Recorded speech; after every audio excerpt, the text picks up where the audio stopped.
Hello everybody, Marty McConnell, the Off-Grid Gecko here, and I want to talk about my crazy little rocket habit, rocketry hobby, habit, whatever you want to call it. And in real life and some of my personal discussions online, people ask me different things about rockets. So I figured I'd give like a little introductory. I wouldn't consider this a course, but I may do some like little courses on hobby rocketry in the future. If you guys are interested in that, please leave a comment so I'll know that I need to do more of that. So most of my living off grid, you have to have, I guess you don't have to have a hobby because there's plenty to do, right? There's hay and gardening and trimming trees, cutting firewood. Like there's a million things to do around here. But just like anybody else, I have some downtime here and there. And I'm not really actively writing books at the moment, though I am working on a rocketry program, which is this paper you see attached to the wall is for a program that I'm writing, computer program. But when I do get some free time, I like working on these little things because I just think they're cool, and every once in a while I can go out in my yard and launch a small one like this, or like this guy over here who has his parachute hanging out right now because I launch this more frequently, so to keep this from like taking a set in a folded position, I tend to just leave the parachute out on it and stuff it in there when I'm ready to launch. And there's a lot of different things you can do to get into rocketry, and it doesn't have to be expensive, it doesn't have to be hard, and you don't have to be a rocket scientist to do this. There are people of all walks of life, from garbage men to ditch diggers to engineers to salespeople, whatever the fun thing may be, and even some of us off-grid folks that are into rockets. And so all you have to do is have a fascination with rockets and rocketry and want to build and launch some little ones. It's an excellent idea for kids, you know, to kind of stimulate their ideas about science, and you can learn as much or as little about rocket science as you really want to. It's kind of like playing KSP. You could read the beginner guide and just go ahead and launch all your stuff into space and put cheat codes in, do whatever. Or there are people that take their KSP very seriously, load it up with a bunch of mods to make it more realistic, and then give themselves a real challenge. So starting off, there are different size motors. Okay, this is a Q-jet. This is actually a composite propellant, which most motors this size are actually black powder.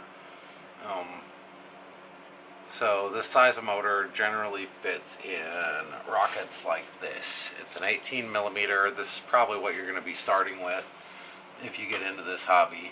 And you're going to notice that there is a code written on each one of the rocket motors. It's these smaller ones at least. And the code is basically a letter, a number, a dash, and then another number. Okay? So that first letter basically describes the total impulse. This is like a combination of thrust and time for fire spitting out of the back.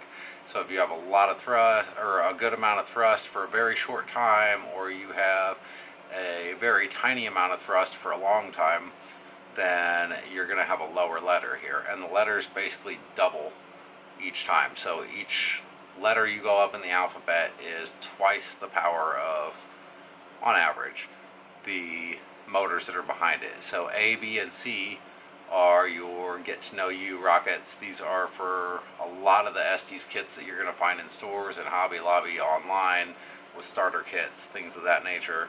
They take these. They do make smaller motors which run on stuff like this, and I actually, I've been making a lot of custom motors before I really got into trying to get my L1 and doing this a lot more, which I like doing it. These only launch a couple 100 feet, and they're made with paper and cardboard, just my own designs. And I typically launch them on very small motors because I'm out here in the woods and I don't want this thing to go too high and then come down and the parachute gets caught by the wind and drifts away and runs. So that's something to take note of if you want to get started, is don't go for the biggest motors or the highest flying rockets. In fact, if you can find the lowest flying rockets and a motor that works to keep them low, that's usually the best thing. It increases your chances that you're not going to lose your rocket. So a motor is basically a plug on one end that has a hole in it, and this is drilled very carefully to be a nozzle. So like this is your cone for if you want to make a comparison to bigger rockets. On the other end, they typically have a little black powder charge which erupts and makes the nose cone separate. So you take something like this, and this won't fit in this one, but it goes up in the rear end of the rocket. Actually, I'll show you better on this one. Ooh. So this guy slides into the rear end of the rocket, and he's not going to go easy on this because this is kind of a tight fit. And fire comes out of the bottom, rocket takes off of the launch pad, and then when that black powder charge goes off, it pops the nose off, and usually you have a parachute tied to this and a tether of some type connecting these two pieces so that they can come down and land nice and softly, and you don't risk breaking a fin or snapping one off or something like that.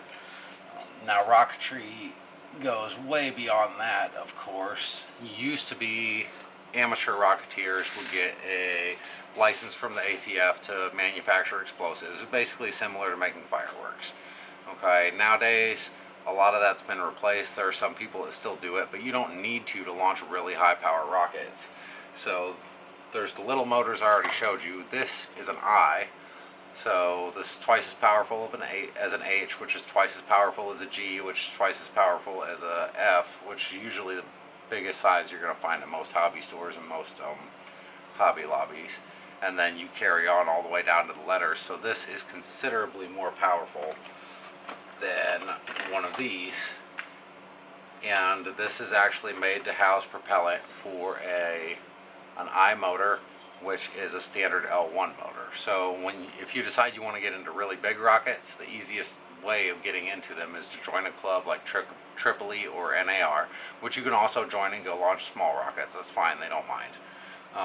In fact, there's a lot of them launch quite a few small rockets. Small rockets are fun, they don't cost hardly anything. This tube right here is just a piece of aluminum essentially, and this is $50 just for the casing. So the propellant plug that fits in here is 50 or 60 bucks. And in this case, it comes with a rear closure nozzle when you buy a propellant. And this powers this monster that weighs over 3 pounds. And this is the rocket that I'm hoping to get my L1 with. So that just slides in the back, put the rotating ring on it, launch it. And this is rather small. So the small stuff, mid-power rockets and small rockets, go up to about a G on the rocket scale.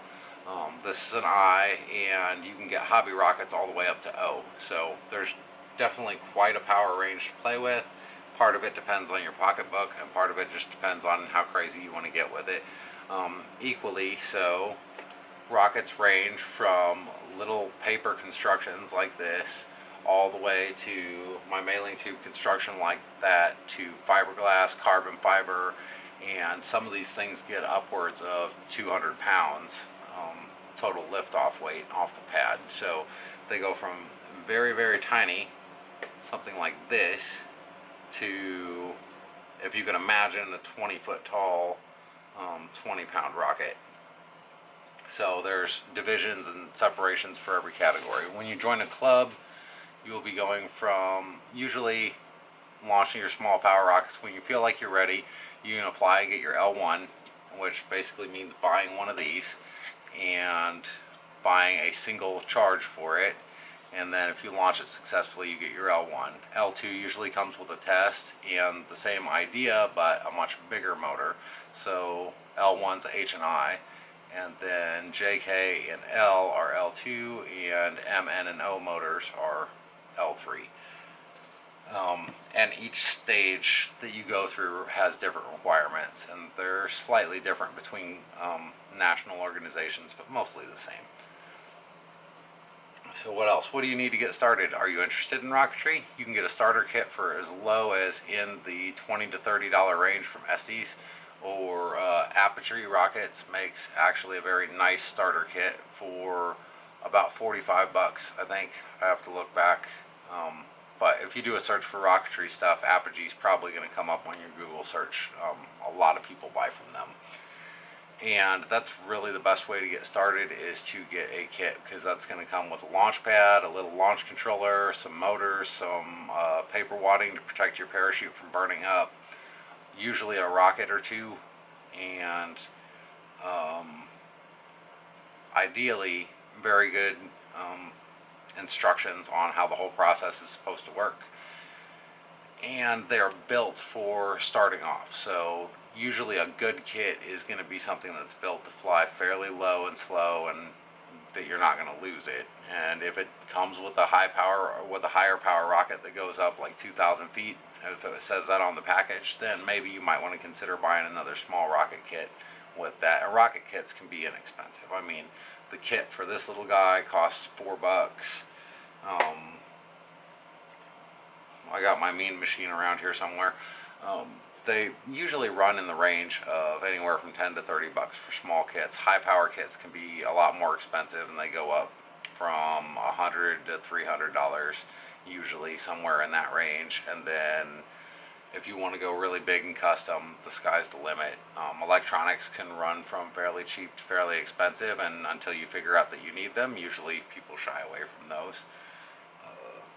Yeah, so it's really fun, and depending on what you want to do with the hobby is critical too. Like, I want to build a sounding rocket someday, so I'm on sort of a fast track, but I've been launching rockets since I was a little kid. None of this is new to me, except for the super high power motors, which I only found out about a few years ago that those were like a commercial thing now. So that's a little different than the Estes kits that I was launching as a kid. You can do, if you're into RC flight, you can do a hang glider that you can launch from your rocket and then bring it down with a radio control pad. You can launch eggs and see if you can recover them safely without them breaking. If you're more into modeling and less into actually flying, then you can build these things just for aesthetic value. You can build really complex models or reproductions of like the Apollo spacecraft or the Gemini spacecraft or any of these historic rockets or missiles or things of that nature, just to try and get the detail down as perfect as possible. I mean, this is roughly constructed with paper. It's literally 2 coats of paint on it and almost no attempt to smooth it out or make it pretty. And you can go from that all the way to custom paint jobs that would make a pretty hefty appearance at a car show. You can get into the science of it. You can get into all sorts of things, including building your own motors. If you want to go that route, it's best to start with model rocketry and then progress to that. So there's a lot of different things you can do with it, and it's just good fun. I mean, you hit a button, the thing goes up in the air, and like you get this whoosh of sound underneath it. There are hybrid rockets, there's water rockets, there's a facet for just about anybody that's interested in rocketry of any sort.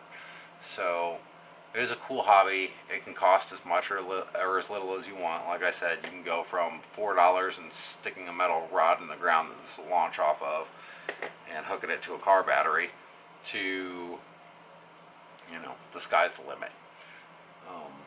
So that's a little bit about rocketry. And like I said, if you want to know more, like I might even do a rocket build. There are different stages of the build. So like I said, this guy's boom, slap coat of paint. Ugh.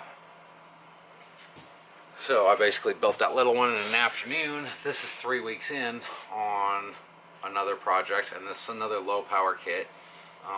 And I'm just now getting the body smoothed out, and this guy is ready for primer. So, and I'll probably spend another 2 weeks on the paint job for this. So, the detail is as much or as little as you can handle also. So, obviously there's a million questions I could sit here and try and answer, but I'm not going to because there's way too many and not enough time, and I just wanted to give you like a little introduction to rocketry and sort of what's involved with it, what can be involved with it. Like I said, there's just an endless spectrum from one end to the other of different things that you can do. So if you have an interest, don't let anything be a barrier to you. You can get into this hobby very inexpensively. It's incredibly fun to do, and if you're really interested in designing like showy, nice looking rockets with really smooth, glossy bodies, It can be an incredibly rewarding experience, as well as going on and going to club launches where you're launching these things to 30 or 40,000 feet with electronic deployment and all kinds of other neat little stuff. And there's always something new in this hobby. I mean, this hobby gave rise to hybrid rockets when the ATF wanted to ban composite propellants. So there are a lot of very smart people. People that actually work for NASA are also involved with different clubs. So it's just an endless amount to learn, explore, and do, and it's just good fun. It makes a good time killer while I'm winding down for the night to just sit down and stand on my rocket a little bit. Yeah. Anyways, I'm going to be doing some more rocket videos soon, and especially once I get my L1 and I get that guy flying good, I may do some like instructional tutorials on how to do different things, or stuff that I'm going to be using for the future project that I'm going to be testing out, building my L2, doing all kinds of neat fun stuff like that as I get time. I mean, there's a lot to do out here, so I don't know. I might go a little slower, a little faster than most people, but whatever. Anyways, don't forget to like and subscribe, and if you want to see more rocket videos, or if you have any questions about this hobby whatsoever, just ask. If you want to get into the hobby, check out the Rocketry forum online. Check out Apogee Rockets, look at a starter kit, and try and join a club if you can. Club fees are usually like $60 to $70 a year for your membership, and then whatever for a club that's nearby close to you, which usually a couple bucks per launch if they charge anything at all. Yeah, that's it. That should be everything you know to get you started and give you plenty of stuff to Google until I can make more videos. So I will talk to you later, and have a great day.